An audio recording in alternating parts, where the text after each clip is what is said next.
Bismillahirrahmanirrahim. Assalamualaikum warahmatullahi wabarakatuh.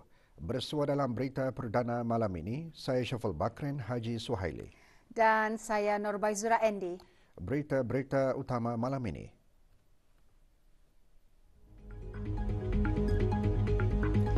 Duli Yang Teramat Mulia Paduka Seri Pangeran Muda Mahkota berkenan menerima menghadap ketua-ketua perwakilan yang baharu.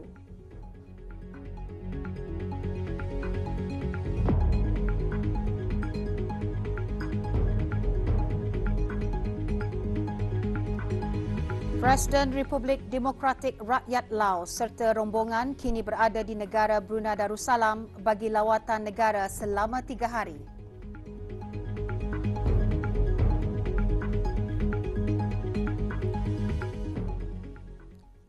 Duli Yang Teramat Mulia Paduka Seri Pangeran Muda Mahkota Pangeran Muda Haji Al-Muhtari Billah Ibni Kebawah Duli Yang Maha Mulia Paduka Seri Baginda Sultan Haji Hassan Al-Bolkiah Muizzadin Wad Daulah Menteri Kanan di Jabatan Perdana Menteri pagi tadi berkenan menerima mengadam ketua-ketua perwakilan negara Brunei Darussalam yang baru dilantik dan ketua-ketua perwakilan asing ke negara Brunei Darussalam yang baharu.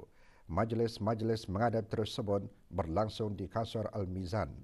Ketua-ketua perwakilan negara Brunei Darussalam yang baru dilantik menerima surat-surat watikah pelantikan dan ketua-ketua perwakilan asing yang baharu ke negara Brunei Darussalam telah menyembahkan surat-surat tauliah pelantikan ke hadapan Majlis ke bawah Duli Yang Maha Mulia Paduka Seri Baginda Sultan dan Yang di-Pertuan Negara Brunei Darussalam pada 20 Oktober 2022.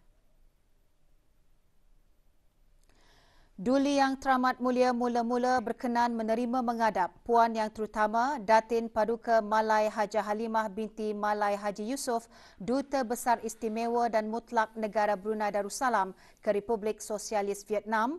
Puan Yang Terutama Datin Paduka Hajar Rakiah binti Haji Abdul Lamid alias Hamid, Duta Besar Istimewa dan Mutlak Negara Brunei Darussalam ke Republik Perancis. Tuan Yang Terutama Pangeran Muhammad Husaini bin Pangeran Penggawa Laila Bentara Istiadat Diraja dalam Istana, Pangeran Haji Alauddin, Duta Besar Istimewa dan Mutlak Negara Brunei Darussalam ke Persekutuan Rusia. Tuan Yang Terutama Gary Ramli bin Ibrahim, Pesuruhjaya Tinggi Negara Brunei Darussalam ke Australia dan Tuan Yang Terutama Pangeran Salimin bin Pangeran Muhammad Daud, Duta Besar Istimewa dan Mutlak Negara Brunei Darussalam ke Republik Arab Mesir.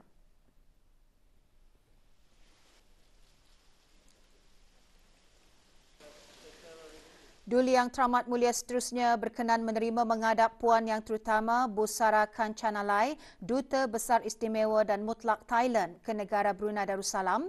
Tuan Yang Terutama Major General Bersara Farhad Abbas Sani Hilal Imtiaz, Pesuruhjaya Tinggi Republik Islam Pakistan ke negara Brunei Darussalam dan Puan Yang Terutama Amra Diki, Pesuruhjaya Tinggi Kanada ke negara Brunei Darussalam.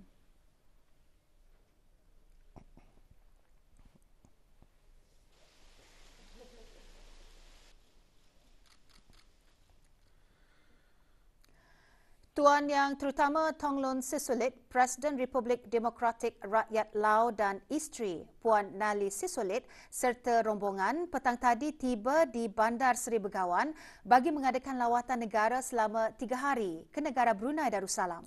Semasa lawatan negara berkenaan ke bawah Duli Yang Maha Mulia Paduka Seri Baginda Sultan Haji Hassan Al-Bolkiah Muizzadin Wad Daulah, Ibni Almarhum Sultan Haji Umar Ali Saifuddin Saadul Khairuddin, Sultan dan Yang di-Pertuan Negara Brunei Darussalam dan ke bawah Duli Yang Maha Mulia Paduka Seri Baginda Raja Isteri Pangeran Anak Haja Salihah binti Almarhum Pangeran Pemanca Pangeran Anak Haji Muhammad Alam, dijangka menerima mengadam Tuan Yang Terutama Thongloun Sisoulin, Presiden Republik Demokratik Rakyat Laos dan isteri serta rombongan.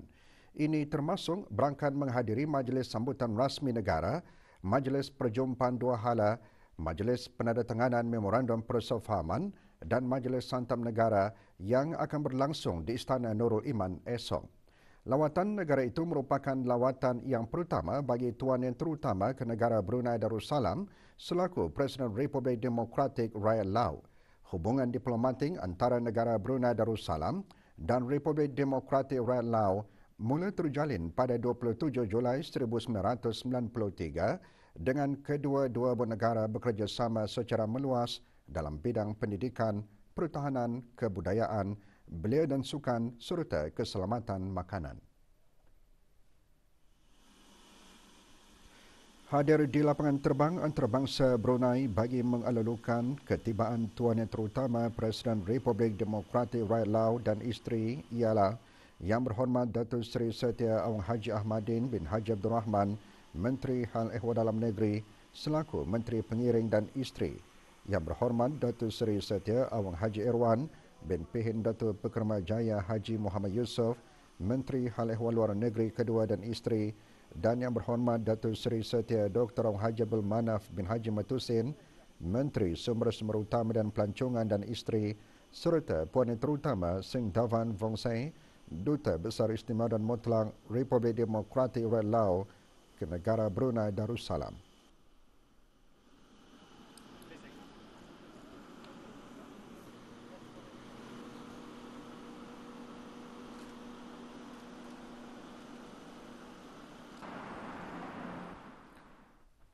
Orang ramai disaran untuk terus berwaspada dan mengambil langkah-langkah pencegahan dengan trend kes ILI yang masih tinggi. Berita lanjut mengenainya menyusul seketika nanti.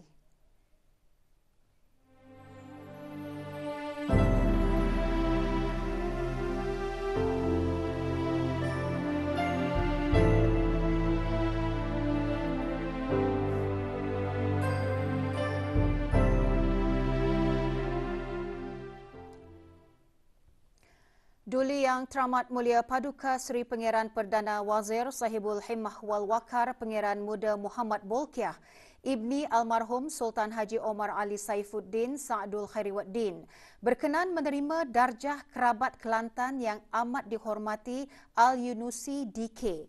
Majlis pengurniaan berlangsung petang tadi di Balai Penghadapan Bukit Kayangan. Pengurniaan disempurnakan oleh Yang Amat Mulia Tengku Muhammad Fakri Petra, Ibni Almarhum Sultan Ismail Petra, Tengku Bendahara Kelantan selaku wakil ke bawah Duli Yang Maha Mulia Sultan Muhammad Kelima Sultan Kelantan. Darjah Kebesaran Mahkota Kelantan Yang Amat Mulia SPMK pula dikurniakan kepada Yang Amat Mulia Pangeran Muda Abdul Kawi. Duli Yang Teramat Mulia Paduka Seri Pangeran Bendahara Seri Maharaja Permaiswara Pangeran Muda Haji Sufri Bolkiah, Ibni Almarhum Sultan Haji Omar Ali Saifuddin Sa'dul Khairiwaddin, Presiden Majlis Olimpik Kebangsaan Negara Brunei Darussalam berkenan berangkat ke mesyuarat postmortem bagi Sukan Solidariti Islam ISG kelima 2021 di Konya, Republik Turki. Mesyuarat berlangsung pagi tadi di Kementerian Kebudayaan Belia dan Sukan. Dalam sembah ala-luan, Yang Berhormat Datuk Seri Setia Awang Haji Nazmi bin Haji Muhammad, Menteri Kebudayaan Belia dan Sukan, antaranya menyembahkan Sukan Solidariti Islam sangat penting ke arah peningkatan perpaduan Islam, mempromosikan identiti Islam dalam sukan dan membantu mengurangkan diskriminasi terhadap orang Islam. Ia juga merupakan peluang bagi mendedahkan atlet dan pegawai sukan negara ini dengan mutu persaingan di peringkat antarabangsa yang mana diharapkan akan dapat membakar semangat bagi mempertingkatkan lagi prestasi atlet di masa akan datang. Mesyuarat juga mendengarkan laporan kenyonan Sukan Solidariti Islam oleh Dayang Umi Kalsom binti Haji Abdul Karim selaku Chef de Mission. Dalam laporannya, beliau antara lain menyembahkan beberapa cadangan bagi meningkatkan pencapaian atlet.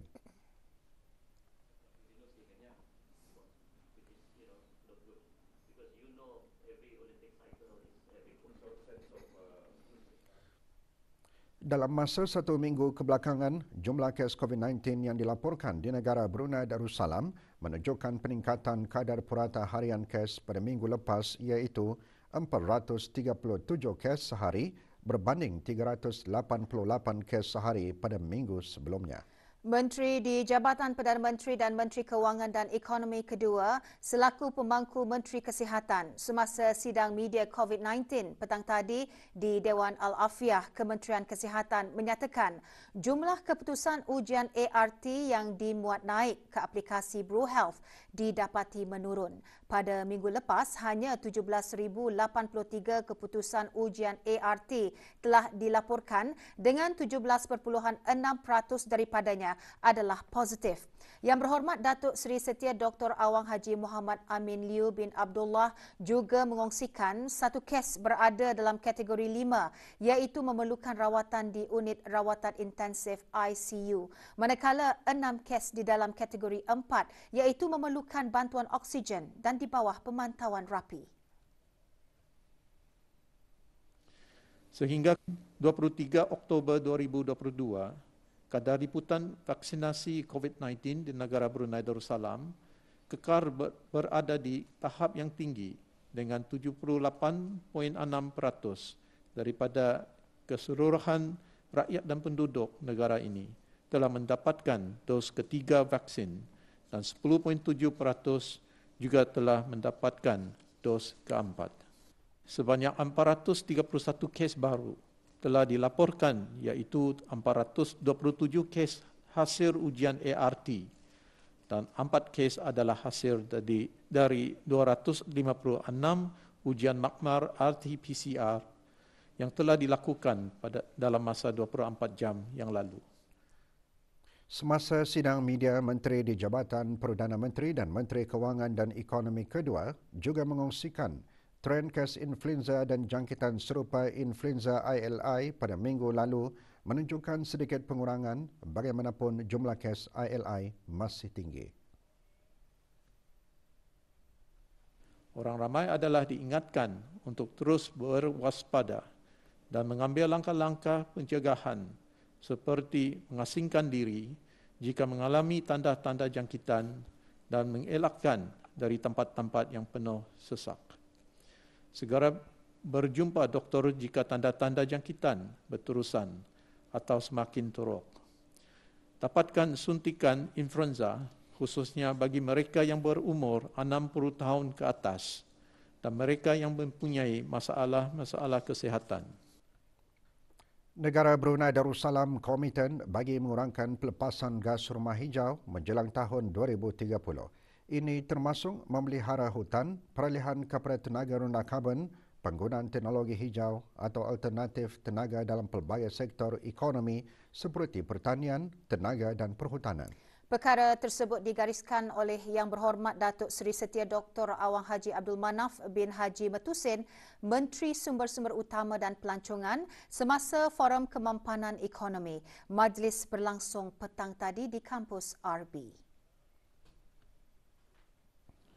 Although Brunei Darussalam is winning and transitioning away the oil and gas industry, the downstream petrochemical industry still has a paramount role in broadening Brunei Darussalam economic base and ensuring sustainability.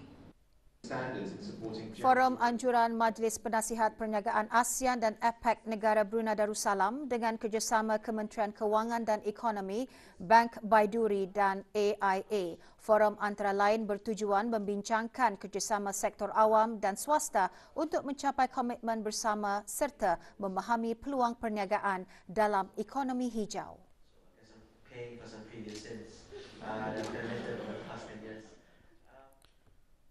Persidangan Perubahan Iklim Pertubuhan Bangsa-Bangsa Bersatu kali ke-27 COP akan diadakan di Mesir pada bulan November ini. Dalam temu bual bersama RTB, Ken O'Flaherty, Duta Serantau Negara-Negara Membangun Asia Pasifik dan Pulau Kecil menjelaskan pihaknya akan menyaksikan hasil dari persidangan COP 27. And we saw a series of net zero commitments, including a very welcome one from Brunei. We now need to see those commitments translated into practical action and countries committing to even further action to keep that 1.5 degrees Celsius global warming goal alive. But we also need to be helping countries which are dealing with the impacts of climate change across the world. Langkah-langkah yang akan diambil bagi rundingan perjanjian rangka kerja ASEAN mengenai persaingan AFAC antara yang dibincangkan semasa mesyuarat ketua-ketua agensi persaingan ASEAN AHCA kali ketiga. AFAC mengukuhkan kerjasama dan penglibatan rentas sempadan antara agensi persaingan, kemasukan dasar persaingan ke dalam dasar ekonomi domestik dan serantau serta meningkatkan penguatkuasaan persaingan serantau. Mesyuarat AHCA diadakan baru-baru ini secara dalam talian. Mesyuarat dipengerusikan oleh Dayang Nik Hafimi binti Abdul Hadi, Pengerusi Suruhanjaya Persaingan Brunei Darussalam CCBD dan Pengerusi AHCA bagi tahun 2022. Semasa mesyuarat, ketua-ketua turut mengambil maklum mengenai pengesahan kenyataan bersama AHCA berkenaan mengekalkan dasar persaingan dalam konteks pemulihan ekonomi. Kenyataan bersama tersebut menggariskan kepentingan dasar persaingan dalam mendukung pemulihan ekonomi dan mengambil maklum mengenai kepentingan penglibatan kerajaan yang lebih rapat dalam memudahkan pemulihan ekonomi. Mesyuarat AHCA diteruskan dengan mesyuarat kumpulan pakar mengenai persaingan ASEAN AEGC ke-29 dan mesyuarat-mesyuarat berkaitan secara dalam talian.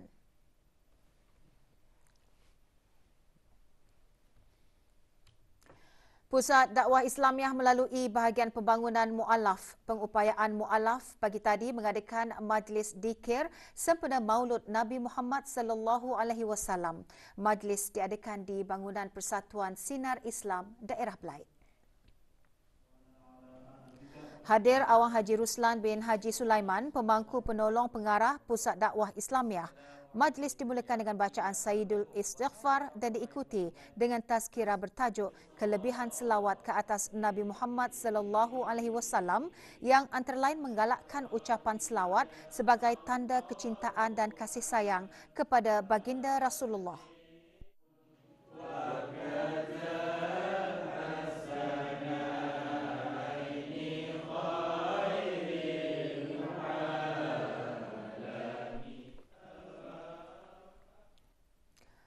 Bersempena sambutan memperingati Hari Ulang Tahun Penukaran Nama Bandar Brunei kepada Bandar Seri Begawan kali ke-52, Jabatan Bandaran Bandar Seri Begawan dengan kerjasama Pusat Pendermaan Darah Hospital Raja Isteri Pengiran Anak Saleha akan mengadakan kempen derma darah.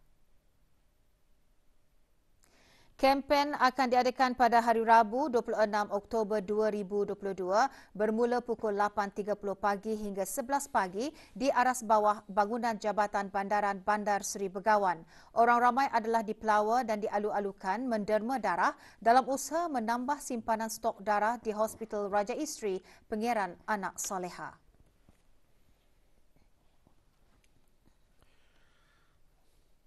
Sejumlah barang tegahan berupa rokok ditemui semasa operasi sepadu yang dijalankan di beberapa lokasi di daerah Tutong baru-baru ini.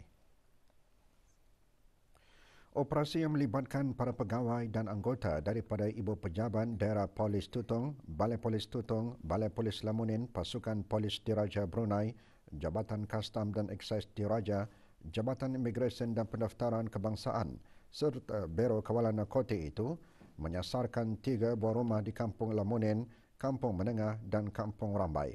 Kesemua rokok dirampas dan suspeng akan berdepan kesalahan di bawah Seksyen 146-1-D Perintah Eksaise 2006.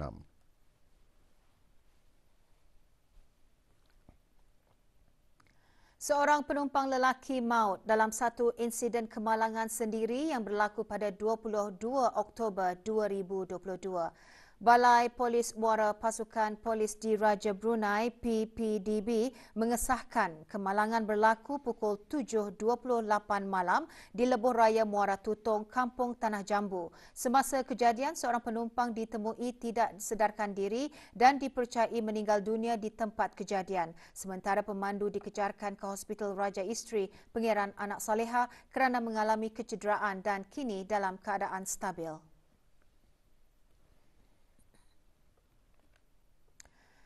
Piala FA Brunei 2022. MSABDB selangkah untuk memburu tempat ke separuh akhir susulan kemenangan 3-1 dalam pertemuan menentang MSPPDB dalam perlawanan suku akhir pertama. Perlawanan berlangsung petang kemarin di balapan dan padang Kompleks Sukan Negara Hassanal Bolkiah Berakas.